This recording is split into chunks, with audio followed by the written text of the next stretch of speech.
Next up, cell differentiation. By the end of this lesson, you should be able to explain how instructions in DNA lead to cell differentiation and result in cells specialized to perform specific functions in multicellular organisms. By definition, cell differentiation is the process by which cells become specialized. Specialized means have a specific function. You can be a doctor or you can be a surgeon, which is a specialty, or you can be a doctor or you can be a pediatrician.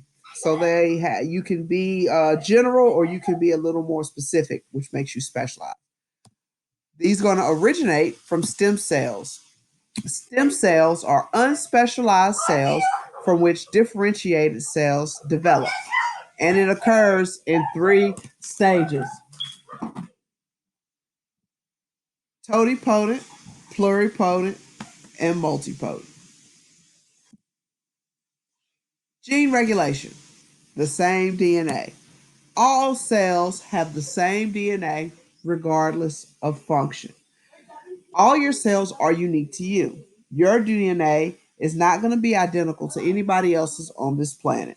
So anything that belongs to you should also have your DNA.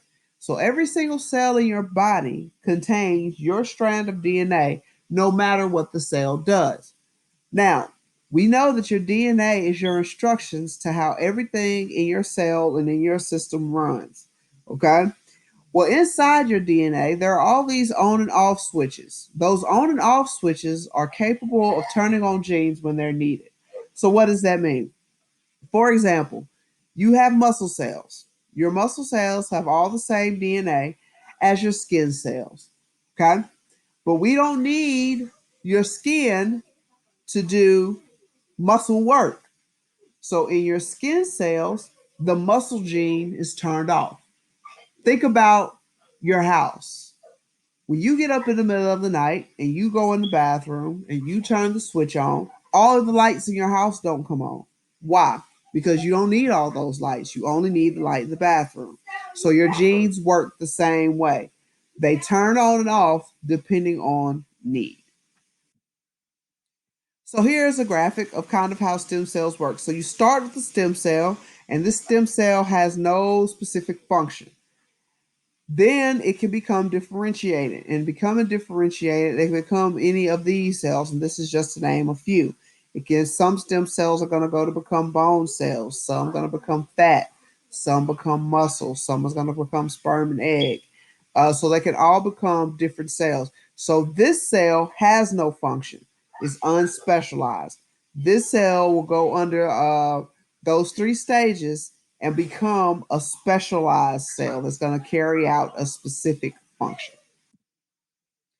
There are some factors that can affect differentiation. DNA and RNA is one, and we know that through gene regulation. As DNA and RNA regulates protein synthesis and what genes do what when, that can affect what cell becomes what because your DNA is your instructions. And then the environment. They're gonna the environment, we're talking about conditions, and we're also talking about way of life. You could take identical twins that are predisposed for the same condition, and based on how they live and where they live could cause a condition to come up. Same thing happens with your cells. Depending on where you live, some cells will be better suited for other areas and than other places. In summary, all of an organism's cells have identical DNA. The process by which cells become specialized is called cell differentiation. Cells begin as undifferentiated cells called stem cells, and cells have the capability to turn cells on and off. Why? In order to regulate genes, and genes are turned off when not in use.